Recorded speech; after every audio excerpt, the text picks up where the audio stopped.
Ya, kita masuk materi tentang tadabbur Quran, part terakhir, dan pingin di sini teman-teman siapin Recording in ya. progress. Siapin ayat-ayat yang pingin kalian hayati dan akan bantu semampu ya. Karena materi buat malam hari ini lebih ke ngasih kalian brainstorm untuk bagaimana cara untuk menghayati ayat-ayat Quran. Jadi kita mungkin random pembahasan hari ini, nggak akan terstruktur. Tapi pingin jadi mungkin 15 menit awal akan reminder dulu tentang penghayatan Quran. Tapi kemudian kalian coba mulai sekarang cari aja ayat yang pengen kalian hayati. Atau kalian sengaja random deh ayatnya. Random deh sekarang mau baca-baca. Ini ayat ini. Atau kalian bener-bener asli tanpa mikir langsung acak ngirim ayat. Pengen ngehayatin ayat ini gimana. Silakan. Ya boleh ya insya Allah. Dan sebelum kita buka dengan pembukaan yang biasa, pengen sedikit reminder lagi teman-teman. Barangkali dari kalian gak ikut kajian yang pekan lalu. Dan pekan lalu memang pekan yang sangat heboh di seluruh dunia terkait haji. Dan kita Allah takdirkan ngebahas haji pas di momen haji. Itu yang disarankan oleh para ulama loh. Jadi kalau emang momen haji, seharusnya kajian fikih banyak dibahas tentang haji. Kalau orang yang haji, ya dibahas tentang fikih haji. Kalau yang gak haji, yang dibahas apa? Penghayatan hajinya gimana, ya, tentang usaha kita untuk haji gimana gitu. Nah itu yang dibahas, dan Allah takdirkan kita pas banget. Itu bukan setting, nanti pas haji kita materinya haji loh, enggak. Tapi emang kajian kita tuh udah runut dan bertepatan banget dengan pembahasan haji kemarin ya. Alhamdulillah. Dan itu emang seluruh dunia furoda tuh nggak muncul kecuali di bawah 5%. Jadi ada ya yang di bawah 5% tuh furoda muncul. Tapi dengan izin Allah banyak yang terbukakan sekarang tentang hukum haji furoda. Dan harus sampaikan aja secara terang-terangan bahwa sebagaimana pekan lalu, haji furoda ini adalah haji yang gak jelas akadnya, sehingga itu akad goror. Maka jangan diambil walaupun kalian crazy rich. Sabarlah walaupun harus nunggu 5 tahun daripada furoda yang akadnya gak jelas.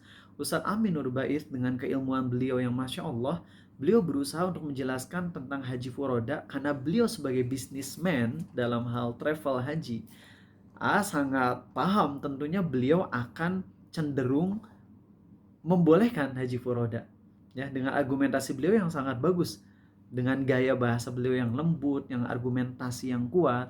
Cuman udah ngedengerin full penjelasan beliau tentang haji furoda, ada sisi-sisi yang masih bisa dikritisi, dan kritiknya berat dari karena sebagai customer, bisa mengkritisi beliau dengan sangat berat ya.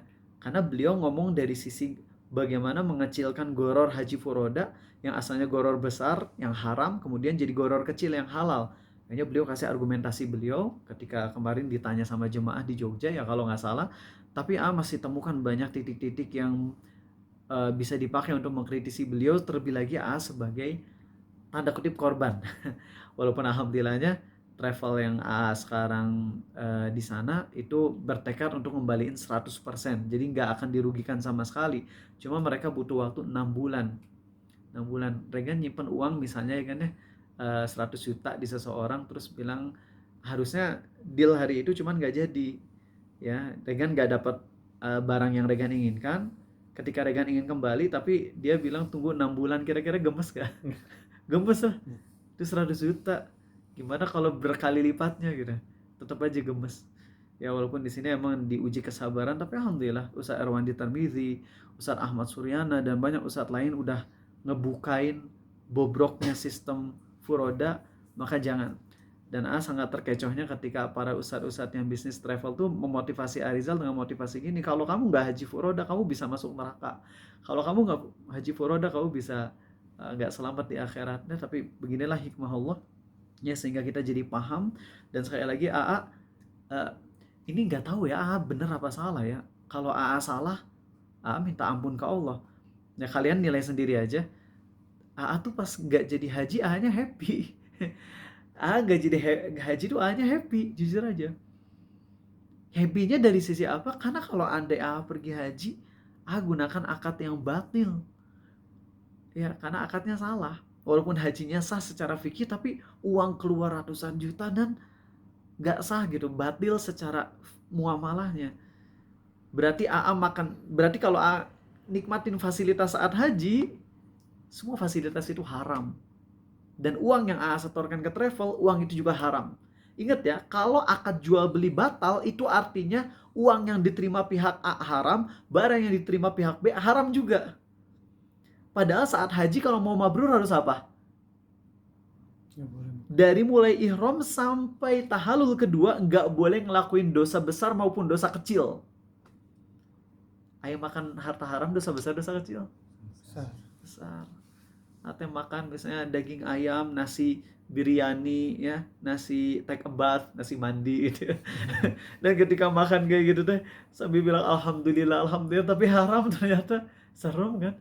Makanya dari situ doanya kemarin, ya Allah, walaupun awal-awal doanya ya Allah jadikan aku haji tahun ini, hajikan aku tahun ini, tapi kemudian rubah doanya, merevisi doa. Boleh emang? Ya boleh, nggak apa-apa ya. Ketika kita melihat ada yang lebih baik, yaitu ya Allah jadikan aku haji di tahun yang terbaik.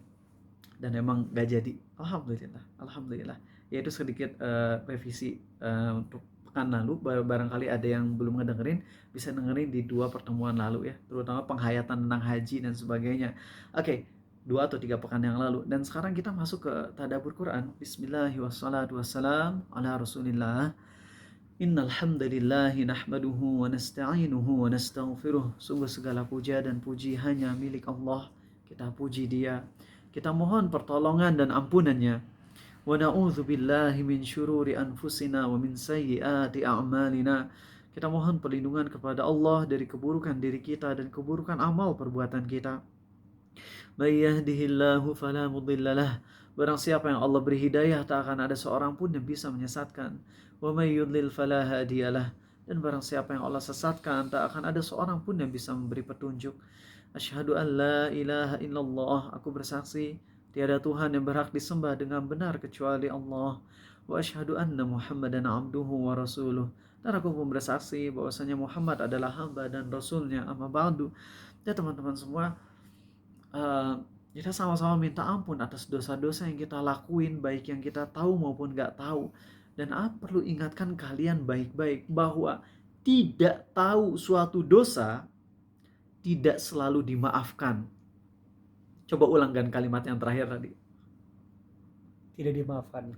Jika kita tidak tahu perbuatan itu dosa, maka tidak akan dimaafkan. Tidak tahu sesuatu itu ternyata dosa tidak selalu dimaklumi, tidak selalu dimaafkan oleh Allah.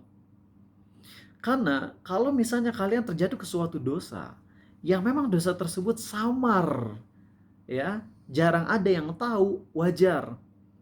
Contoh, misalnya AA makan di Alfa dan Indo marshmallow yang udah ada halal MUI-nya, tapi ternyata ada babinya di sana, ya. AA dosa nggak di situ? Enggak. Kenapa?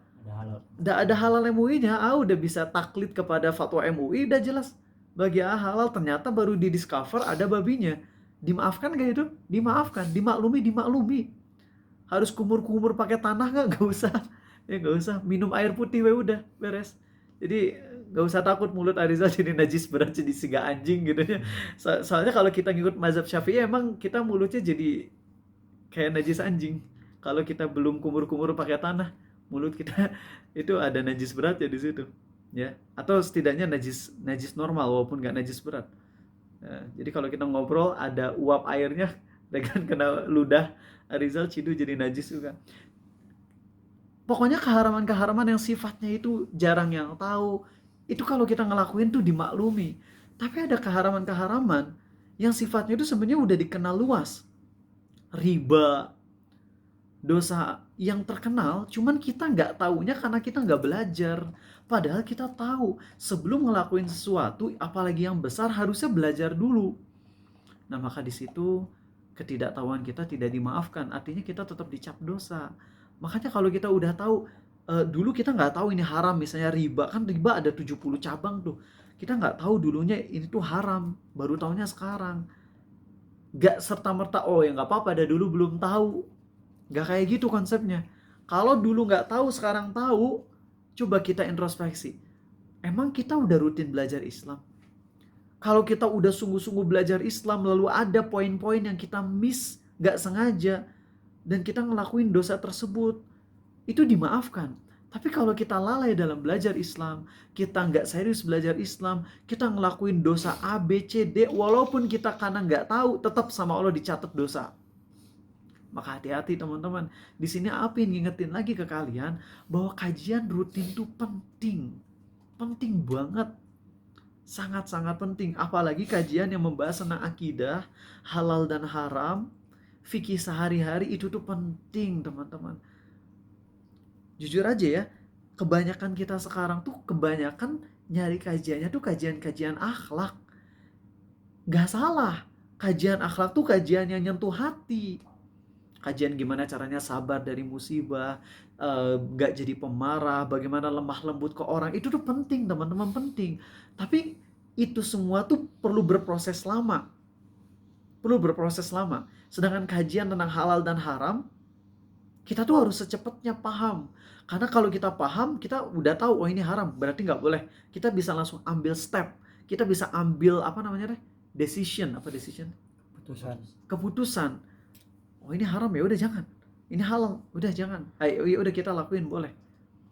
Nah karena itu, belajarlah terus teman-teman. Ya, maaf ini reminder lagi, maaf. Ya, kita sekarang masuk ke pembahasan tentang maaf tangan kiri. Kita akan masuk pembahasan tadabbur Quran. Pekan lalu kita udah bahas tentang surah Al-Baqarah yang begitu indah. Sekarang ingin ngebahas surah Ali Imran. Ya, secara global aja tentunya. Teman-teman, Ali Imran adalah surat favorit dari guru Arizal, yaitu Umar Zauk.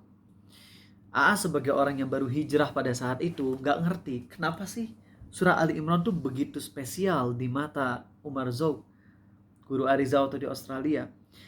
Dan AA sangat melihat Umar Zauk ini ngomongnya powerful, khusyunya kerasa ketika ngomong tuh dari hati ke hati nyentuh. Dan orang yang bisa nyentuh dari hati ke hati itu bukan orang yang biasa teman-teman. Kalau ada orang yang ketika ceramahnya bisa nyentuh hati, itu tuh pasti dia emang hatinya sudah biasa khusyuk. Makanya Allah kasih kekuatan untuk bisa nyentuh hati orang lain. Nah dia bilang salah satu surah favorit saya adalah surah Ali Imran. Dan A tentunya nggak paham dong, karena A dulu belum tamat Quran dengan terjemahannya. Masih baca Quran Arabnya doang. Sampai akhirnya Allah kasih taufik untuk bisa baca Quran, terjemah Quran, terjemah. Dan akhirnya jadi tahu pemahaman tentang Quran. Penghayatan tentang Quran itu jadi lebih mudah. Nah kita akan bahas surah Ali Imran dulu teman-teman. Ini spesial banget. Ini surat yang kata Nabi SAW, pelajari surah Al-Baqarah dan Ali Imran. Karena dua surat ini, pahala dari dua surat ini adalah nanti di hari kiamat, dua surat ini, maksudnya pahalanya ya, akan Allah rubah menjadi dua awan atau dua naungan. Atau jadi dua batalion burung yang akan melindungi pembacanya. Kebayang gak kita di dunia banyak dosa, tapi kita udah berjuang untuk menghafal, memahami, mengamalkan sekuat tenaga surah Al-Baqarah dan Ali Imran. Walaupun kita masih banyak kesalahan. Ngamalin Quran bukan berarti kita jadi total gak dosa. Sangat mungkin kita mengamalkan Al-Baqarah dan Ali Imran, tapi kita masih terjatuh ke dosa lagi. Ternyata di hari kiamat saat kita mau diazab oleh Allah, datang dua batalion burung. Yang burung-burung ini akan menjadi shield buat kita. Akan menjadi tameng buat kita saat kita mau diazab. Itu hadisnya Sahih Muslim dari Nabi kita SAW. Dan Ustaz Ahmad Suryana, beliau sebagai peruqyah handal, beliau bilang bahwa kebanyakan setan yang beliau udah sering ngeruqyahnya itu takut banget tuh sama surah Al-Baqarah dan Ali Imran. Kalau Al-Baqarah kenapa? Karena emang ada hadisnya dari Nabi SAW bahwasanya setan akan lari dari rumah yang dibacakan Al-Baqarah, itu jelas hadisnya. Ya penangkal sihir itu Al-Baqarah banget lah, udah jelas. Tapi kalau Ali Imran kan gak ada dalil secara spesifiknya setahu AA ya. Kalau kalian mungkin pernah baca, wallahu alam, tapi sejauh yang AA tahu, Ali Imran nggak ada dalil secara spesifiknya. Tapi di dalamnya, di surah Ali Imran ini, dijelasin banyak banget hal yang bisa nyindir setan, yang bisa ngebuat setan remuk hatinya. yang dengan itu bisa jadi setan akhirnya jadi tersentuh tobat atau tersentuh dan akhirnya kepanasan. Antara tersentuh tobat atau kesentuh, kesindir dan akhirnya kepanasan. Kita bahas yuk. Dari awal dulu ya. Alif lam mim. Allahu la ilaha illa huwal hayyul qayyum. Pertama Allah bilang alif lam mim, dan kita udah tahu bagaimana cara menghayati alif lam mim di pertemuan pekan lalu atau pekan sebelumnya. Gimana cara menghayati alif lam mim? Kemudian setelah alif lam mim Allah ngebahas awal dari ayat kursi. Allahu la ilaha illa huwal hayyul qayyum. Allah memperkenalkan dirinya. Dialah Allah yang tiada Tuhan yang berhak disembah kecuali dirinya saja, yang hidup terus-menerus, Al-Hayyul Qayyum. Menurut sebagian ulama, dua nama Allah yang paling agung tuh ini, Al-Hayyu dan Al-Qayyum. Untuk nama Al-Hayyu itu adalah origin dari seluruh nama Allah yang indah. Adapun kalau Al-Qayyum adalah origin dari seluruh nama Allah yang agung. Pahami baik-baik ya. Menurut apa dulu sampaikan dulu, ulama terpecah menjadi dua pendapat. Apa nama Allah yang paling agung? Pendapat pertama adalah nama Allah yang paling agung itu apa tadi? Al-Hayyu Al-Qayyum. Paham ya? Tapi pendapat yang kedua, dan sebenarnya lebih cenderung ke pendapat yang kedua, nama Allah yang paling agung adalah apa? Ar-Rahman. Allah. Allah itu nama Allah yang paling agung. Lupa ya kalian, kajian tauhid ini dibahas berulang-ulang. Tapi sebenarnya ini pendapat ini bisa kita kerucutkan. Nama Allah yang paling agung adalah Allah, dan Al-Hayyu Al-Qayyum adalah turunan dari nama Allah yang paling agung. Jadi ini nama Allah yang paling agung. Semua nama Allah agung ya, semua nama Allah indah tentunya. Tapi ini kan kita hanya ngebahas dari penjelasan para ulama. Nama Allah tuh nama yang paling agung. Kemudian turunan dari nama Allah yang paling agung adalah Al-Hayyu dan Al-Qayyum. Untuk Al-Hayyu, turunannya adalah semua nama-nama Allah yang indah. Adapun Al-Qayyum, itu semua nama-nama Allah yang agung, atau yang bawaannya tuh kita jadi ngerasa kecil, kita jadi ngerasa takut sama Allah. Terlihat keagungan, kebesaran, ketegasan Allah. Oke, mau ngecek ya ke Ali coba. Kalau Al-Hayyu, contoh turunannya nama Al-Hayyu apa aja, Li? Coba. Al-Hayyu sama Al-Qayyum. Iya. Kalau Al-Hayyu dulu turunannya apa berdasarkan penjelasan tadi? Turunannya yang Maha Agung. Salah. Coba dengan Al-Hayyu itu kan turunannya semua nama-nama Allah yang indah ya. Apa aja coba kan?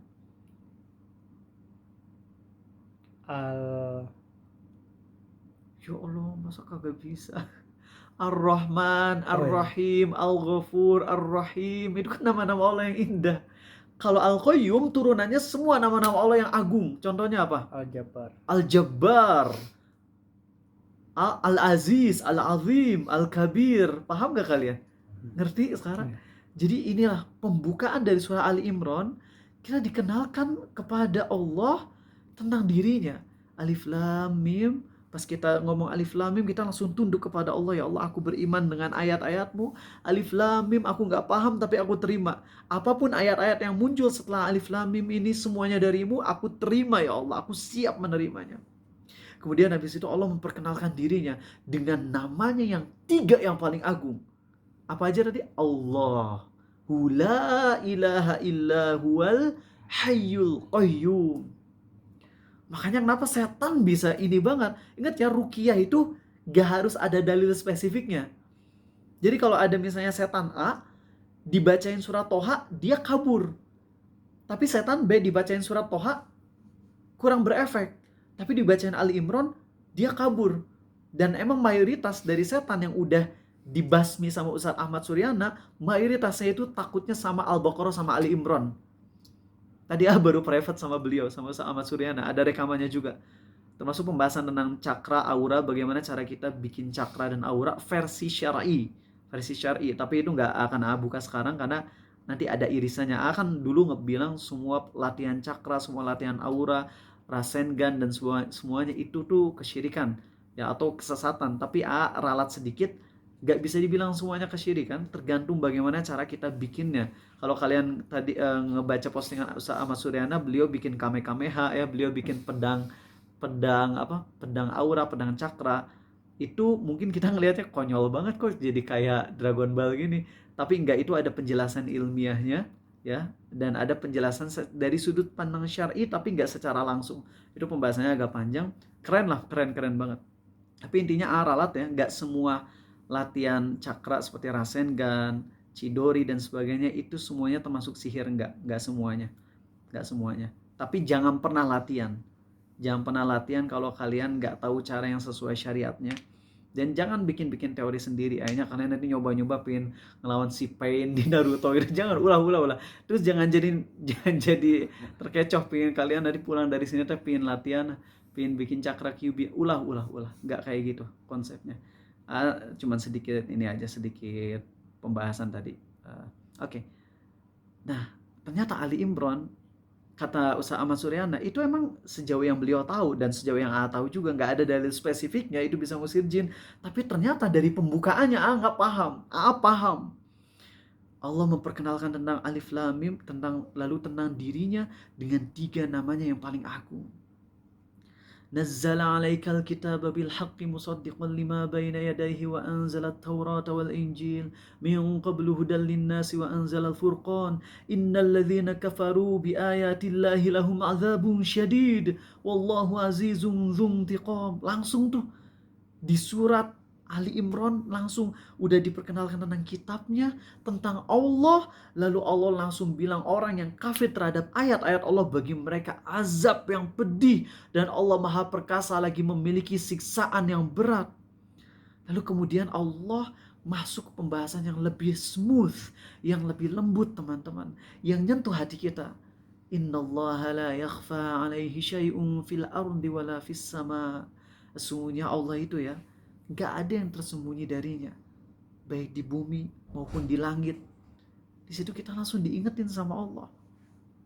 Kita mau kemanapun, mau ngelakuin apapun, Allah tahu semua yang gue lakukan. Huwallazi yusawwirukum fil arhami kaifa yasha. Dialah Allah yang membentukmu di dalam rahim ibu sesuai dengan yang Dia kehendaki. Coba, saat Allah bilang Allah lah yang membentukmu di dalam rahim sesuai dengan yang Dia kehendaki, apa yang kira-kira bisa dihayati oleh Andre? Ardi, coba Ardi, kira-kira ketika Allah ngebahas Dialah Allah yang membentukmu di dalam rahim ibu sesuai dengan kehendaknya, kira-kira apa yang bisa dihayati? Kalau orang-orang yang ingatannya hanya duniawi doang, oh ya Allah udah bikin aku imut, ganteng, paling gitu yang dia pikir. Tapi ada yang lebih dalam teman-teman. Saat Allah berfirman huwallazi yusawwirukum fil arhami kaifa yasha, langsung ingat dengan hadis Nabi SAW bahwa saat kita ada di perut ibu di usia 4 bulan, Allah tetapkan di dalam rahim ibu kita 4 hal. Rizki, apalagi 3 atau 4 dalam hadisnya. Pokoknya tentang rizki, tentang ajal, dan tentang sengsara atau bahagianya.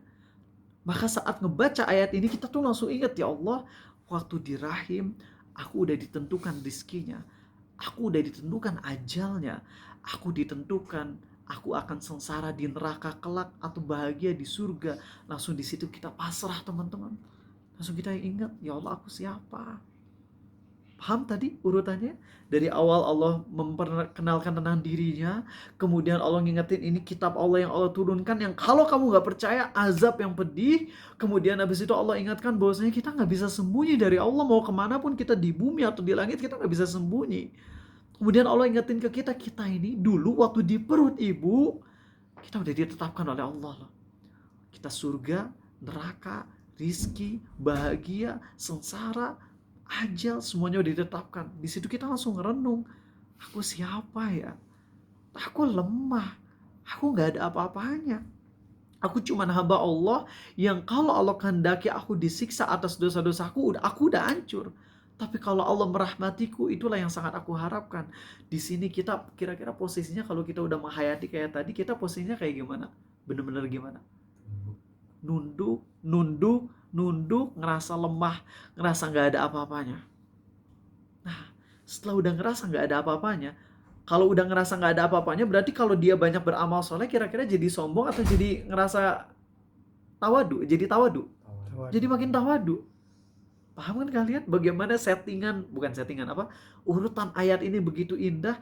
Allah seakan-akan ngebuat kita untuk semakin merendah, nggak punya apa-apa, aku lemah. Tapi situ Allah jelaskan, waladzi anzala 'alaikal kitaba minhu ayatun muhkamatun hunna ummul kitabi wa ukhra mutasyabihat. Ayat yang cukup panjang, di ayat yang ke-7 Allah menceritakan tentang orang-orang yang menerima ayat-ayat Allah. Siapa sih orang-orang yang menerima ayat-ayat Allah? Yaitu mereka yang Allah berfirman, warrasikhuna fil ilmi yaquluna amanna bihi kullum min 'indi rabbina wa ma yadhakkaru illa ulul albab. Allah berfirman bahwasanya orang-orang yang memiliki akal yang sehat, orang-orang yang mendalam ilmunya, itu bukan mereka yang logis. Orang yang mendalam ilmunya, kata Allah, bukan orang yang ketika dibacain ayat-ayat Allah kemudian dia mikir, ini kira-kira pembahasan logisnya gimana, pembahasan secara saintifiknya gimana, pembahasan secara logikanya gimana. Enggak, bukan seperti itu.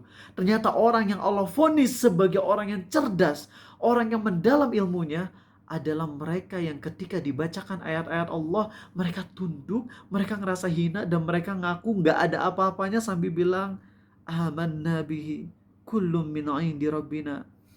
Ya Allah, aku beriman kepada semuanya ini. Semuanya dari Engkau ya Allah. Wa ma yadhakkaru illa ulul albab. Tidak ada yang memahaminya kecuali orang-orang yang memiliki akal.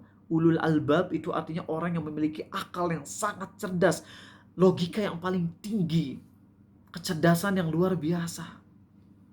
Lihat ya, ternyata saat kita merendah, ngerasa hina, ngerasa gak ada apa-apanya di hadapan Allah, Allah malah vonis kita sebagai orang yang cerdas. Berarti kita udah dipuji-puji nih.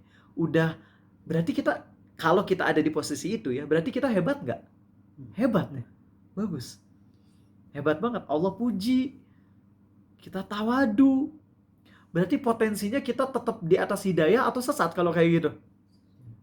Tetap bakalan di atas hidayah terus kalau kita posisinya kayak gitu terus, tawadu, pasrah ke Allah, nggak mau ngelawan Allah, kita pokoknya udah ngerasa nggak ada apa-apanya lah, aku beriman sama Allah, aku hamba yang lemah. Sekali lagi mau nanya, kalau kita ada di posisi itu, kira-kira potensinya kita bakalan sesat atau bakalan tetap di atas hidayah? Di atas hidayah. Tapi amazingnya, ayat berikutnya apa coba? Ayat berikutnya tuh bukan ayat, ya Allah terima kasih aku udah dapat hidayah. Bukan. Ayat berikutnya malah minta ke Allah, ya Allah, jangan biarkan aku jadi sesat. Ya Allah, jangan biarkan hati kami jadi sesat. Rabbana la tuzigh qulubana ba'da idh hadaitana wa hab lana min ladunka rahmah innaka antal wahhab. Ya Allah, setelah tadi kita merendah, dan kita kalau di posisi itu kita tuh bakalan dijaga di atas hidayah, taunya ayat berikutnya adalah kita minta ke Allah, ya Allah jangan biarkan aku sesat ya Allah, jangan biarkan hati kami condong kepada kesesatan ya Allah. Makin ngerendah. Terus habis itu apa? Rabbana innaka jami'un nasi liyaumin la raiba fi. Ya Allah, sesungguhnya Engkau akan mengumpulkan seluruh hamba-hambamu pada hari yang gak ada keraguan padanya. Innaka la tukhliful mi'ad. Sesungguhnya Engkau tidak menyalahi janjimu ya Allah. Lihat powerfulnya. Surah Ali Imran. Gak aneh kalau setan langsung kalah kalau dibacain ini dengan penuh penghayatan. Karena setan itu ya, kalau kita baca Quran sambil kita nyombongin diri dengan ngerasa gue bisa ngusir lo, itu setan malah jadinya gak keluar. Tapi kalau kita baca Quran sambil kita ngerendahin diri kita dan hati kita di hadapan Allah, bilang aku lemah ya Allah tapi Engkau hebat, setan lari. Tapi ternyata plot twistnya, atau apa bahasanya kalau bukan plot twist, intinya kita baca itu tuh makin kesini makin rendah, makin ngerasa nggak ada apa-apanya. Langsung setelah itu teman-teman, Allah putar pembahasannya. Allah langsung putar pembahasannya tentang apa? Fir'aun. Siapa Fir'aun? Kebalikan dari orang yang tadi kita bahas. Yaitu orang yang ngaku Tuhan, ngerasa punya semuanya, bahkan Fir'aun ngerasa yang paling cerdas dan paling hebat. dan tempat tinggalnya adalah di Jahannam. Lihat ya bagaimana urutan ayat ini begitu indah teman-teman. Lalu mungkin beberapa ayat skip. Terus nanti ada ayat-ayat di mana Allah berfirman tentang orang yang bertakwa, orang yang dekat sama Allah, orang yang dicintai oleh Allah, yaitu mereka yang berdoa di waktu sahur. Rabbana innana amanna faghfir lana dzunubana wa qina adzabannar. Ya Allah, sesungguhnya kami telah beriman ya Allah padamu. Maka ampunilah dosa-dosaku ya Allah, dosa-dosa kami, dan selamatkanlah kami dari siksa api neraka. Lalu setelah Allah puji, jadi kita bayangin Allah muji orang yang baik, lalu kemudian Allah hancurin sehancur-hancurnya Fir'aun dan bala tentaranya, lalu Allah kembali muji orang-orang yang baik, mereka yang beriman, dan mereka ini akhirnya minta doa ke Allah agar dilindungi dari api neraka. Lalu kemudian Allah kisahkan tentang kisah manusia-manusia terbaik, yaitu keluarga Nabi Adam, keluarga siapa lagi? Ali Imran, terus keluarga Nuh, keluarga Ibrahim. Nah, innallaha astafa Adam wa Nuha wa ala Ibrahim wa ala Imran 'alal alamin. Nah, ini kalau kita ngebahas secara detail kisah-kisah mereka itu amazing banget, luar biasa, termasuk Maryam dan sebagainya, tapi kita skip. Lalu kemudian di akhir juz 4 teman-teman. Di akhir juz 3. Setelah kita bahas tadi, lalu Allah ingatkan ke kita. Di akhir juz 3, ayat terakhir banget dari juz 3, Allah ceritakan tentang orang-orang kafir. Kalau di hari kiamat mereka mau nebus diri mereka dari siksa Allah dengan emas sepenuh bumi, Allah tidak akan terima emas tersebut. Dan mereka akan dapat siksa yang pedih. Dan mereka gak akan punya penolong. Lalu kemudian Allah lanjutkan lagi ayatnya. Allah menceritakan tentang ahli kitab yang mereka tuh beriman kepada Nabi sebelum mereka. Lalu ketika mereka diturunin ayat Al-Quran, mereka baca dan mereka nangis. Itu hati kita, kalau kita baca Ali Imran dengan dalam banget teman-teman, itu kita dibuat kayak roller coaster. Kita bahagia, kita sedih, kita takut. Wah, itu naik turun. Kemudian kita ngelihat kisah-kisah yang luar biasa dari orang-orang terbaik. Lalu kita dibuat turun lagi, dibuat naik lagi, dibuat takut lagi. Allah nyebutin ke kita tentang orang-orang ahli kitab yang mereka itu di malam hari nangis. Orang Kristen Yahudi pernah ngebaca blog, sebuah tulisan di blog teman-teman. Itu amazing banget. Seorang pendeta, atau kalau bukan pendeta, dia tuh orang Kristen yang emang mempelajari agamanya dengan dalam. Saat itu dia lagi baca Al-Quran dengan terjemahannya. Dia baca, dan itu pas banget di malam hari. Di malam hari dia baca surah Ali Imran, yang di dalam surah Ali Imran ini Allah berfirman, laisu sawa'a min ahlil kitabi ummatun qaimatun yatluna ayatillahi ana al-laili wa hum yasjudun. Tidak semua ahli kitab itu sama. Tidak semua orang Kristen dan Yahudi itu sama. Di antara orang-orang Kristen dan Yahudi itu ada yang di malam hari mereka membaca ayat-ayat Allah. Mereka ibadah kepada Allah di malam hari, dan ketika mereka baca itu dia kesentuh dan dia masuk Islam teman-teman. Itu dibahas tentang ahli kitab yang taubat. Lalu Allah bahas juga tentang perang Uhud, di mana di perang Uhud ini kita dapat takdir yang buruk, bagaimana kita harus sabar, gimana di setiap takdir buruk itu pasti ada hikmahnya yang luar biasa. Akhirnya kita jadi bisa merenung, ya Allah, di hidupku ini banyak yang gak sesuai keinginanku, tapi itu banyak banget hikmah yang bisa aku dapat ya Allah kalau aku sabar. Sebagai buktinya saat perang Uhud pun ternyata hikmahnya banyak. Dengan adanya perang Uhud, Nabi SAW kalah. Akhirnya jadi orang-orang munafik, jadi kelihatan siapa yang munafik, siapa yang imannya benar. Karena kalau umat Islam menang terus setiap saat, orang-orang pasti bakal masuk Islamnya gara-gara apa? Gara-gara pengen ghanimah. Udah masuk Islam udah pasti menang. Ya. Superhero, film-film superhero kalau selalu menang terus seru gak sih? Asa gak rame. Kayak One Punch Man gitu. Menonjok sekali ditonjok, menang, gak seru. Tapi ketika ada kalahnya, apa yang bikin kita seneng gitu nonton kayak dulu-dulu ya film ini kita bukan ngebahas halal haramnya, tapi ketika kita dulu nonton Naruto misalnya, si Naruto kalah kemudian latihan lagi, naik lagi, itu ketika kalah naik lagi, itu perjuangannya tuh hebat. Itu yang kafir, pembuatnya kafir, yang jelas orientasi mereka adalah neraka jahanam. Apalagi kalau kita bahas dari sudut pandang kita yang muslim, dirasakan oleh kaum muslimin dan dalam kehidupan yang real. Saat kaum muslimin kalah, orang-orang yang masuk Islamnya pura-pura jadi ketahuan. Dan itu bisa kita implementasikan dalam seluruh hidup kita. Saat kita lagi gagal, ya kayak Arizal jangan jadi haji, hikmahnya udah kelihatan langsung gitu loh. Beberapa hari kemudian tentang kita jadi tahu hukum furoda, kita jadi paham tentang akad goror. Dan Nabi SAW juga para sahabat meninggal. Yang meninggalnya syahid, yang masih hidupnya jadi dapat pelajaran untuk sabar. Wah, semuanya penuh hikmah.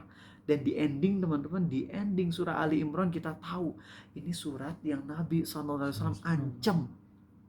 Di ending surah Ali Imran, di ayat 190, 191 itu Nabi kita SAW gak pernah sholat tahajud lebih indah daripada ini.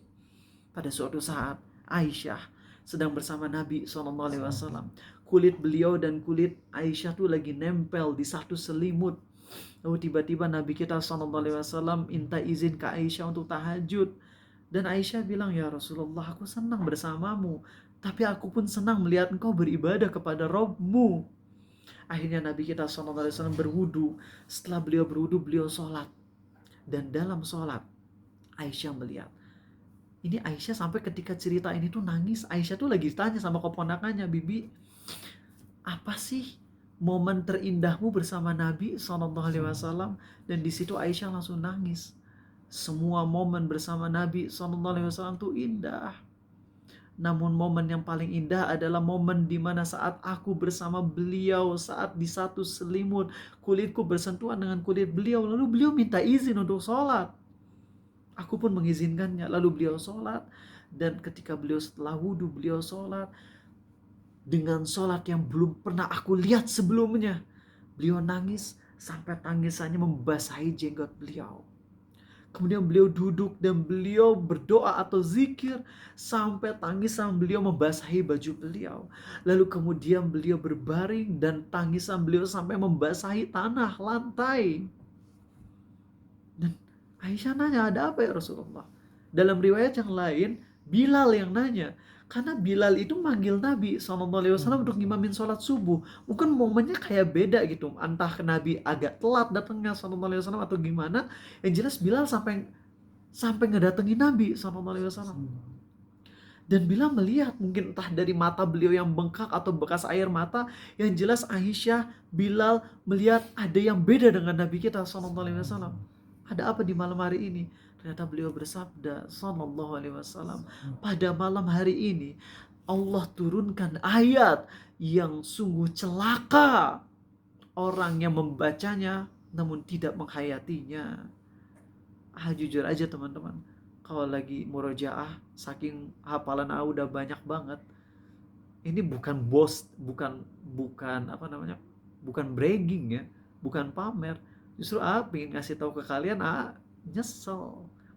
Di satu sisi nyesel, walaupun di sisi lain punya hafalan yang mungkin orang yang paling banyak hafalan Qur'annya di antara kita yang hadir di sini ya Arizal. Bukan bermaksud sombong, tapi secara ketakwaan mungkin kalian jauh di atas karena ngerasa saat murojaah Quran tuh jadi hampir gak pernah ada penghayatan lagi saking banyaknya hafalan yang harus dimurojaah. Beda saat dulu baru hafal 5 juz bisa dihayatin per ayat. Kalau sekarang udah susah menghayatinya. Tapi kalau kalian nanya, masih bisa ingat penghayatan-penghayatan tersebut. Nah, cuman kalau murojaah pas lagi di surat ini, akan berhenti dulu. Misal, lagi aktivitas, bisa murojaah sambil nyuci piring, sambil vacuum cleaner, sambil nyapu, sambil nyuci baju kalau nggak di WC. Bisa murojaah. Tapi kalau lagi ngebaca ayat ini, berusaha untuk diem total. Walaupun nggak bisa khusyuk, tapi akan berusaha untuk khusyuk. Karena ayatnya begitu indah teman-teman. Ini ayat yang Nabi kita SAW ancam. Celaka orang yang membaca ayat ini tapi tidak menghayatinya. Yaitu apa? Inna fi khalqis samawati wal ardi wa ikhtilafil laili wan nahari la ayatin li ulil albab. الذين يذكرون الله قياما وقعودا وعلى جنوبهم ويتفكرون في خلق السماوات والأرض ربنا ما خلقت هذا باطلا سبحانك فقنا عذاب النار. sebelum lanjutin pembahasan ayat ini, ingin menyampaikan ada satu hadis. Yang hadis ini memang secara sanad yang ingat lemah. Ingat ya, hadis ini secara sanad lemah. Namun secara makna benar banget. Mau nanya kalian, kalau hadis lemah tuh harus ditolak total atau gimana? Boleh kita ambil pelajarannya nggak? Boleh. Tapi nggak boleh jadi sandaran hukum halal haram gitu ya. Tapi boleh untuk kita pakai untuk penghayatan. Jadi hadis ini walaupun secara sanadnya lemah, tapi secara maknanya true banget, bener banget. Yaitu saat orang-orang Yahudi bilang, kami dulu punya mukjizat nabi kami, yaitu nabi siapa? Yang mereka akui sebagai nabi? Nabi Musa. Orang Yahudi bilang, kami dulu nabinya Nabi Musa, punya banyak mukjizat. Ada 9 mukjizat. Langit itu terbelah laut, tongkat yang jadi ular, tangan Nabi Musa yang jadi putih bersinar. Kami punya mukjizat. Orang Kristen sama datang ke sahabat Nabi SAW. Jadi mereka tuh lagi jago-jago gitu ya. Nih, lihat kami, Nabi Isa tuh. Dia bisa hidupin orang mati, bisa ngusap mata sembuh, ngusap yang kena lepra langsung sembuh. Mana mukjizat Nabi kalian? Sebenarnya mukjizat Nabi kita SAW lebih besar lagi ya, yaitu ngebelah apa? Bulan. Cuman mungkin saat ayat ini diturunkan bisa jadi belum terjadi tuh. Wallahu alam, apakah ayat ini terjadi setelah beliau membelah bulan atau sebelumnya? Hadis ini nggak tahu ya, belum tahu. Tapi yang jelas teman-teman, saya lagi, hadis ini walaupun secara sanad mungkin dhaif, tapi secara makna tuh bener banget. Yaitu ketika Yahudi bilang, nih Nabi Musa keren bahasa kitanya, mujizatnya ini.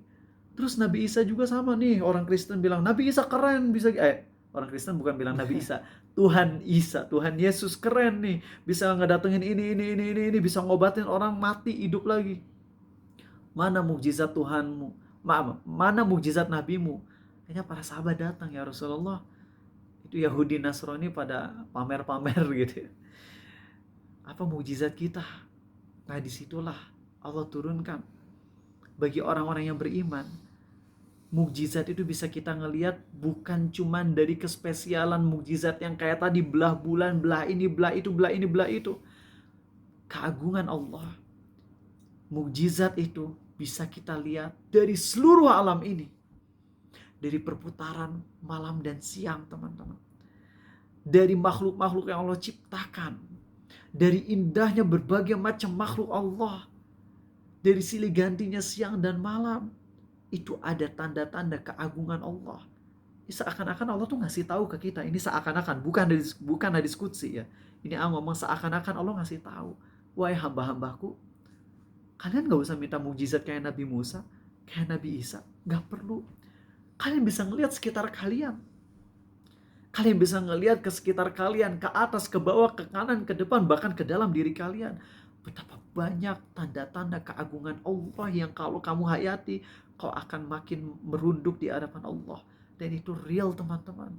Saat kita ngelihat langit, gak ada yang pecah. Itu luar biasa.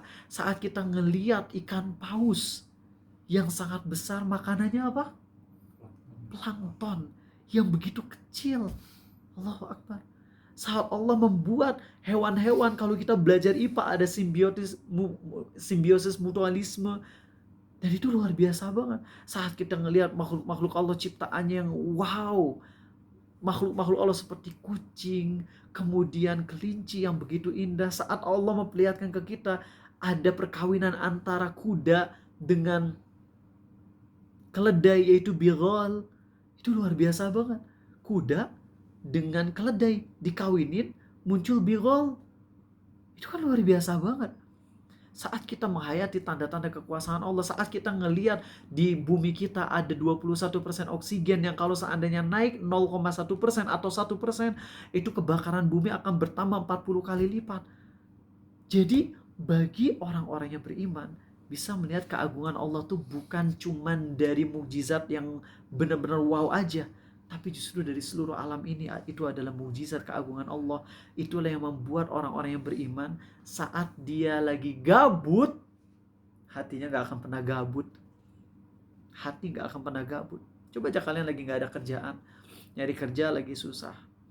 Ya, mau ini itu, mau ngaji lagi capek.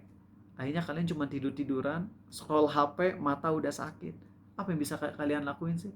Pas kalian lagi berbaring, langsung aja ingat, ya Allah, bisa nafas. Padahal dulu waktu COVID, orang-orang yang COVID-nya akut itu cuma bisa nafas 10%. Sedangkan aku bisa nafas 100% sambil ngehirup dengan dalam. Terus dikeluarin, ya Allah. Saat kalian lagi makan, kalian pikir, ya Allah, ini tempe siapa yang bikin? Nasi siapa yang nanem? Garam diambil dari laut, semuanya ngumpul di piring. Ya Allah, betapa besar nikmatmu. Orang yang beriman tuh gak akan pernah gabut hatinya kalau dia hayati ayat-ayat ini. Dan lagi-lagi ya Allah sebut orang-orang kayak gini dengan apa? Ulul albab. Di awal Allah nyebut orang-orang tadi sebagai apa? Ulul albab. Di sini juga Allah sebut dengan ulul albab. Jadi beginning dan end itu sama-sama Allah sebut dengan ulul albab. Dan ini wah banget teman-teman. Gak bisa membahas dengan dalam lagi ya. Karena sebenarnya ada yang lebih dalam lagi sih teman-teman. Terutama pas lagi ngebaca ayat wa ma Muhammadun illa rasul qad khalat min qablihi rusul afa imma ta'au qutilan qalabtum ala aqabikum. Itu kalau lagi baca ayat itu langsung kita ingat momen-momen ketika Nabi SAW lagi dicabut nyawanya. Ketika Umar yang gagah tiba-tiba bilang semuanya bohong yang bilang Nabi SAW mati. Beliau cuma lagi pergi aja untuk menerima wahyu, nanti balik lagi. Itu Umar yang gagah aja kemudian langsung runtuh, langsung jatuh ketika dibacain ayat-ayat itu. Dan masih banyak lagi ayat-ayatnya yang mungkin gak bisa menyampaikan sekarang dan mungkin ini kurang dalam. Tapi kalau Acu sekarang lagi pengen nge-brainstorm kalian, bagaimana cara menghayati ayat-ayat Allah tuh indah. Surat itu antara ayat 1 dengan ayat terakhir itu saling berhubungan. Dan bahkan ayat Quran semuanya, kalian mau ngehubungin dari surah Al-Fatihah ayat pertama dengan Anas ayat terakhir itu tuh bisa dijelasin hubungannya apa. An-Nisa ayat 200. Nah, An-Nisa ayat 170 misalnya. Dengan Ali Imran ayat 130 itu tuh bisa dihubungin. Makanya ayat Quran tuh antara satu dengan ayat yang lain tuh saling berhubungan dan ada penjelasannya. Makanya tafsir gak akan pernah beres. Karena saling terikat satu sama lain. Apalagi kalau ngebahas tentang ujung surat A dengan beginning surat B. Itu mantap banget teman-teman. Coba di surat An-Nazi'at. Fa'idha ja'atit Tommatul kubro. Di surah Abasa. Fa'idha ja'atis sohoh. Kenapa ya? Mirip ya kalimatnya, tapi di bagian akhirnya beda. Kenapa yang di sini Tommatul kubro, yang di situ sohoh? Itu tuh dibahas. Apa bedanya sohoh dengan Tommatul kubro? Dan itu apa hubungannya? Kenapa di surah An-Nazi'at pakai Tommatul kubro, di surah Abasa pakai sokhroh? Itu pembahasannya dalam banget. Sangat dalam. Cuman ya emang waktunya gak akan habis. Kita kalau setiap hari ngebahas sampai matinya kita di usia 70 tahunan ke atas, amin. Karena kita pengen jadi orang yang usianya panjang dan amalnya baik. Itu gak akan pernah beres pembahasan Quran. Makanya yang paling bagus adalah kita sampaikan aja secara global, lalu kalian nanti bisa ngerasain experience sendiri dalam menghayati ayat-ayat Allah.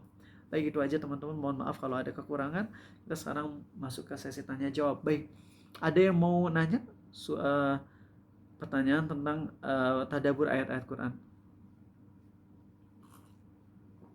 Apakah mentadabburi suatu ayat itu harus refer ke seorang ulama dan ustadz? Atau kita boleh membuat tadabbur versi kita sendiri yang kita usahakan untuk mendalami ayat tersebut? Kita boleh mentadabburi dengan diri sendiri, dengan catatan tidak bertentangan dengan tafsir secara global. Jadi artinya kita harus juga ada bimbingan ulama tentang tafsirnya supaya tidak melenceng. Kayak contohnya aja tadabbur yang salah ya. Ketika ngebahas tentang Allah itu maha pengampun lagi maha penyayang, lalu kita mikir Allah ngomong gini ke kita, wahai hambaku tenang aja maksiat terus, gak usah tobat-tobat sampai mati, aku pasti akan mengampunimu. Kira-kira tadabburnya bener apa salah? Salah kalau kayak gitu. Nah makanya tetap perlu bimbingan ya. Tapi kalau misalnya ada penghayatan yang sifatnya udah insya Allah ini gak bertentangan dengan dalil, gak bertentangan dengan tafsir, lalu kita hayati, nangis, dan itu keep for ourselves, itu boleh untuk diri kita sendiri, bukan untuk kita sebar ke orang lain. Kita ketika ngebaca ayat itu kita bisa nangis gitu dengan penghayatan kita, itu nggak apa-apa insya Allah ya, boleh. Oke, di sini ada yang nanya surat Al-Lail ayat 17 sampai 21. Bisa ditampilin terjemahannya? Soalnya kalau nomor ayat nggak hafal. Tapi kalau ayatnya hafal ya. Pasti hafal insya Allah, apalagi juz amma. Surah Al-Quraisy. Makasih Teh Khadijah. Surah Al-Quraisy. Luar biasa. Udah sambil nunggu, yuk. Ini nanya tentang li'ila fi Quraisy. Di salah satu tadabur yang luar biasa. Teman-teman, ini kalau kita ngebahas dari sisi bahasa Arabnya ya, li'ila fi Quraisy, itu ada pembahasan secara gramatikal bahasa Arabnya yang intinya Allah gunakan li'ila fi Quraisy ila fihim rihlatash syita'i was-shaif. Di situ ada pembahasan tentang kelembutan hati sebenarnya. Walaupun ini susah banget dijelasin karena ini masuk ke sastra bahasa Arab yang sangat tinggi, untuk diterjemahkan ke bahasa Indonesia pun berat. Tapi intinya kalau mau diterjemahkan secara simpelnya gini nih. Ini sekali lagi bukan terjemahan Depak, bukan tafsir, tapi lebih ke ingin memudahkan kalian ya. Li'ila fi Quraisy. Karena kebiasaan orang-orang Quraisy. Ila fihim rihlatash syita'i was-shaif. Kebiasaan mereka untuk melakukan perdagangan di musim dingin dan di musim panas. Falyabudu rabb hadzal bait alladzi at'amahum min ju'i wa amanahum min khauf. Maka di situ pembahasannya gini, orang-orang Quraisy. Ingat gak sih? Atau sebentar sebelum lanjut, setelah surah Al-Quraisy, sebelum surah Al-Quraisy itu surah apa? Al-Fil. Al-Fil ngebahas tentang apa? Tentara gajah yang Allah selamatkan Ka'bah dari tentara gajah. Ka'bah dulu dijaganya oleh suku apa? Suku Quraisy. Jadi Al-Fil ila fihim. Kalian lihat nggak ada kata yang mirip-mirip Al-Fil ila fihim, padahal maknanya beda. Kalau Al-Fil artinya gajah, ila fihim artinya kebiasaan mereka.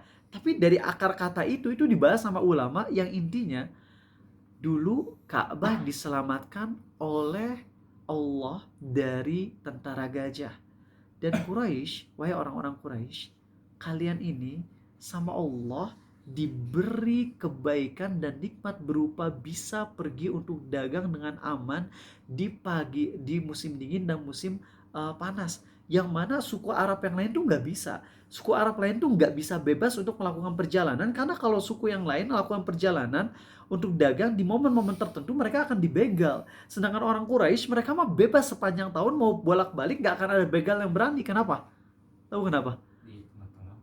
Bukan. Karena kalau ada begal yang berani sama suku Quraisy tuh penguasa ekonomi pada zaman itu. Kalau ketahuan siapa begalnya, dari suku apa, itu akan diblok sukunya dan mereka akan hancur kaumnya. Paham gitu? Jadi orang-orang makanya gak berani sama suku Quraisy. Karena kalau misalnya ada yang ngebegal, hancur mereka kaumnya. Walaupun dari suku Quraisynya mati 1-2, tapi efek kontinunya kaum mereka yang bakalan hancur. Makanya gak ada yang berani ngebegal suku Quraisy. Nah, Allah ngasih tahu ke mereka dengan bahasa kitanya gini, wahai kaum Quraisy, kalian ingat gak sih dengan nikmat Allah? Waktu tentara gajah datang, Allah selamatin kalian. Waktu orang-orang lagi susah, Allah bantu ekonomi kalian. Dengan segala macam nikmat dari Allah yang maha baik ini, bukankah sudah saatnya kalian untuk berpikir, untuk beriman kepada Allah? Seharusnya kalian bersyukur atas nikmat Allah pada kalian. Kenapa kalian kufur? Kenapa kalian gak melembutkan hati kalian untuk beriman kepada Allah?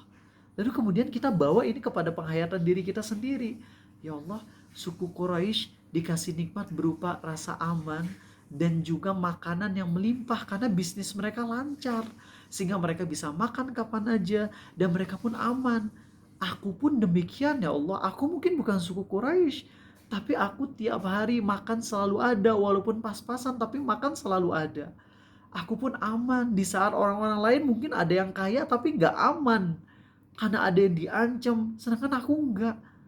Aku mungkin kekurangan uang tapi aku gak ada yang ngancam. maka sudah sepantasnya aku bersyukur padamu ya Allah. Sebagaimana Quraisy, mereka dikasih nikmat tapi malah kufur kepadamu ya Allah. Aku pun mirip sama suku Quraisy, udah dikasih banyak nikmat, dikasih aman, dikasih makanan, tapi kok aku sering banget kufur terhadap nikmat-nikmatmu dengan menggunakan nikmatmu untuk bermaksiat kepadamu. Kalian bisa dapat nggak? Bisa paham cara menghayati surat Al-Quraisy ini? Seperti itu teman-teman. Jadi kita bahas tentang suku Quraisy yang Allah kasih nikmat aman, nikmat makanan, nikmat ekonomi, lalu kita hayati. Kan Allah berfirman di ujung surat Al-Quraisynya apa? "Falyabudu rabb hadzal bait." Hendaklah mereka menyembah Allah. Sama kita juga udah dikasih nikmat, hidup, makan, aman, harusnya kita makin semangat ibadah ke Allah. Masa sih udah dikasih semua nikmat ini kita malah malas-malasan ibadah ke Allah? Itu teman-teman. Itu bisa kalian pahami ya. Oke.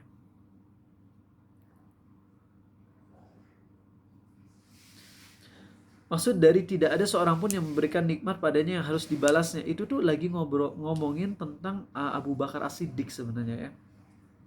Cuman agak lupa tafsirnya. Oh illa betigha wajhi rabbil a'la wal sayf. Oh ya, maksud. Oke. Jadi gini, penghayatannya adalah pertama itu surah Al-Lail bagian akhir adalah Abu Bakar ketika lagi nyelamatin Bilal. Bilal tuh lagi disiksa abis-abisan, kemudian Abu Bakar membeli Bilal dengan harga yang sangat mahal agar dia dijual ke Abu Bakar, lalu Abu Bakar membebaskannya. Nah, Abu Bakar tidak mengharapkan balasan apapun dari siapapun. Ya, Abu Bakar hanya mengharapkan balasan dari Allah. Maka di sini kita coba hayati dengan cara menghayatkan, ya Allah, Abu Bakar tuh rela mengeluarkan hartanya banyak tanpa berharap balasan pamrih ke siapapun selain kepada balasan dari Engkau ya Allah. Maka aku pun ingin ya Allah, dengan segala macam kekuranganku, hartaku yang gak seberapa, aku ingin sedekah ya Allah dalam rangka ingin mendapatkan ridho dan cintamu ya Allah, bukan karena mengharapkan balasan duniawi atau balasan dari manusia. Itu cara kita menghayati akhir dari surat Al-Lail. Oke, ada lagi? Ada yang mau nanya? Oke. Bukankah kita dilarang untuk buat visualisasi surga atau neraka? Oh, makasih akhi, makasih. Makasih.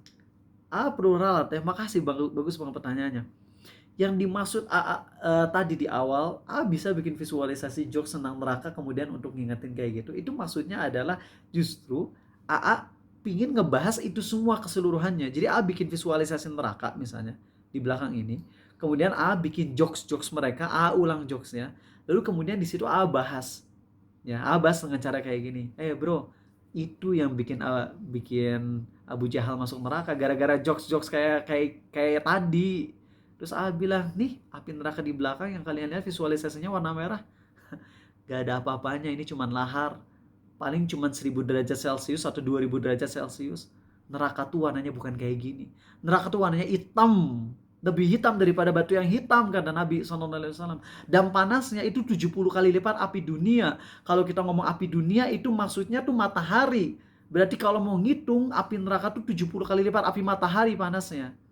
Nah, jadi kayak gitu. Paham gak di sini? Jadi kita bukan lagi menjustifikasi atau membenarkan perbuatan visualisasi nerakanya, bukan. Bisa dipahami yang tadi nanya? Itu bagus banget, makasih. Inilah pentingnya tanya jawab loh. Dan ini pentingnya kalian kritis. Karena kalau tadi nggak ada yang nanya ini, terus video kekat bagian situ bahaya. Makasih akhi, semoga Allah beri pahala yang besar kepada siapa ini tadi yang ngomong tuh? Sarja ya, jazakumullahu khairan ya. Maaf saya masuk nggak dari awal, memang Haji Furoda letak goronya di bagian mana? Dengerin ceramah waktu pekan lalu ya, ada di YouTube. Ya. Oke, baik. Ada yang mau nanya nggak dari kalian? Mungkin ayat yang pengen kalian bahas, atau pengen ayat-ayat yang sifatnya tuh kayak nggak ngeh orang-orang, tapi ternyata itu dalam banget gitu. Pengen tahu asbabun nuzul surat An-Nasr, karena kan di situ setelah datangnya pertolongan Allah, terus orang-orang berbondong masuk agamanya, kita malah disuruh bertasbih dan beristighfar terus bertobat. Ya, itu dalam banget teman-teman. Untuk surah An-Nasr ya. Ini sebagai penutup ya, bagus banget surah An-Nasr. Menurut sebagian ulama itu adalah surat yang turun terakhir. Tapi menurut sebagian ulama bukan yang terakhir. Untuk Az-Zumar ayat 53 itu tentang taubat, tentang panggilan dari Allah untuk taubat, itu kayaknya udah jelas banget sih untuk penghayatannya. Jadi nggak bahas, mohon maaf tadi siapa yang nanya ya. Sekarang ini sebagai ending dari Regan nanya tentang surah An-Nasr. Itu turun ketika Nabi SAW ada di puncak kesuksesan Futuh Mekah, ya, atau setelah Futuh Mekah, di mana beliau itu ketika diturunkan ayat itu beliau tunduk di atas keledainya. Kemudian beliau disuruh untuk bertasbih, bersyukur ke Allah dan bertaubat. Maka penghayatan dari kitanya tuh gini, ini Nabi loh Sallallahu Alaihi Wasallam yang perjuangannya tuh udah gak diragukan lagi, yang beliau udah disakiti abis-abisan dalam rangka menyebarkan agama Islam ini, dan beliau tuh gak ada salahnya. Maksudnya beliau gak pernah salah, beliau maksum, beliau selalu baik bahkan kepada musuh-musuhnya, beliau adil bahkan kepada musuh-musuhnya. Beliau nggak pernah salah langkah. Kalaupun ada di mana beliau miss sedikit, Allah langsung perbaiki lagi. Sehingga dalam kehidupan beliau tuh hanya ada kebaikan. Dan saat beliau datang ke Mekah, beliau pun sebenarnya bisa balas dendam, tapi beliau milih untuk nggak balas dendam karena ingin orang-orang masuk Islam. Lihat bagaimana kebaikan beliau, jasa beliau yang luar biasa, kesalahan beliau yang kita bilang nol, tapi ternyata di situ Allah nyuruh beliau untuk bertasbih kepada Allah. Tasbih itu artinya kita mensucikan Allah dari segala kekurangan dan mengakui diriku penuh kekurangan. Artinya Nabi kita SAW disuruh oleh Allah untuk mengaku kekurangan-kekurangan. Padahal beliau gak ada kekurangannya dalam menyampaikan risalah. Tapi beliau sebagai manusia oleh Allah disuruh untuk bertasbih, mensucikan Allah dari segala kekurangan dan mengakui kekurangan hamba.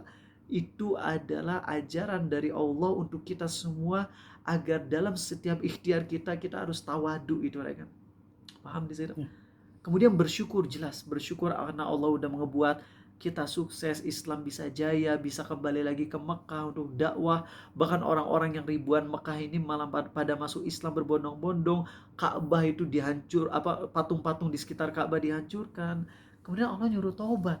Bayangin kalau Nabi SAW nggak punya salah disuruh taubat, apalagi kita yang dalam ikhtiar kita penuh dengan kesalahan dan dosa. Di situ tentunya harus taubat gitu kita. Itu pertama ya kan, itu penghayatan yang pertama. Dan penghayatan yang kedua yang rasa ini yang paling dalam. Masih ingat banget ngebahas ini di tahun awal punya handphone Android. Di awal punya aplikasi yang namanya Line tahun 2014. Masih ingat banget. Ini pembahasan yang lebih dalam. Saat baca idza jaa nasrullahi wal fath, langsung kita ingat dengan tangisan Abu Bakar As-Siddiq. Saat diturunkan idza jaa nasrullahi wal fath, itu semua sahabat seneng, gembira, overjoy, pokoknya udah bahagia banget teman-teman. Euforia ya apa? Euforia. Bahagianya tuh udah gak ketolong lagi saking senengnya. Kecuali satu manusia, yaitu Abu Bakar As-Siddiq, di mana Abu Bakar malah nangis. Lalu kemudian para sahabat nanya, "Hei Abu Bakar, kau nih kenapa? Saat kita semua lagi happy, kau malah sedih." Terus Abu Bakar bilang, "Ini adalah tanda-tanda dari Allah perpisahan kita dengan Nabi Muhammad SAW. Karena dakwah beliau udah selesai, maka udah nggak akan ada lagi wahyu yang turun. Kita akan terputus dari langit, nggak akan ada lagi wahyu yang turun, dan kita pun akan berpisah dengan Nabi SAW." Coba bayangin kalau kita ada di momen tersebut, teman-teman. Bayangin kita lagi ada di depan Nabi SAW dan kita ikut lagi tertawa bahagia dengan turunnya ayat ini. Lalu kemudian kita langsung ingat Abu Bakar nangis dan kita akan berpisah dengan Nabi SAW. Nangis. Dan setelah kita nangis, karena kita akan berpisah dengan Nabi SAW, langsung ingatlah dengan satu hadis ini. Yaitu hadis yang membuat satu Madinah bahagia. Hadis yang membuat seluruh sahabat tanda kutip pesta. Pestanya bukan pesta dalam artian real ya, tapi dalam artian wah bahagianya luar biasa. Yaitu saat Nabi kita SAW bersabda, "Anta ma'aman ahbabta." Engkau akan dikumpulkan bersama orang-orang yang kau cintai. Langsung di situ coba bayangin aja pas kita lagi baca idza jaa nasrullahi wal fath, langsung kita pikir, kita bayangin, imajinasikan kalau kita lagi ada di hadapan Nabi SAW saat ayat itu turun, lalu kita bahagia. Setelah itu, setelah bahagia kita langsung berbalik 180 derajat. Ya Allah, sedih banget, aku akan berpisah dengan Nabi SAW. Lalu setelah kita sedih, kita diingatkan dengan hadis bahwasanya kita akan ngumpul dengan orang yang kita cintai. Maka kita bilang, ya Allah, aku amalnya masih jauh banget dari Nabi SAW. Tapi aku berharap dengan cintaku kepada beliau membuatku di akhirat bisa berjumpa dengan beliau di dalam surga. Itu powerful banget teman-teman. Enak teman-teman kalau kita ngehayati ayat-ayat Allah. Baik, itu aja dari Arizal. Terima kasih. Kita nanti pekan depan masuk ke obat ke-6 insyaallah. Ya, dari tazkiyatun nafs. Subhanakallahumma wa bihamdik. Maha suci Engkau ya Allah, dan segala puji bagimu. Asyhadu an la ilaha illa anta. Aku bersaksi tiada Tuhan yang berhak disembah selain Engkau saja ya Allah. Astaghfiruka wa atubu ilaik. Aku mohon ampunan padamu dan aku taubat padamu. Besok pagi Senin libur gak sih? Libur. Hari kejepit nasional, hari cuti nasional ya. Libur. Oh, kalau gitu besok jam 5.30 ya, insyaallah kita akan ada kajian fikih. Oke, assalamualaikum warahmatullahi wabarakatuh. Waalaikumsalam warahmatullahi wabarakatuh. Oke. Jadi tolong ke mama ini.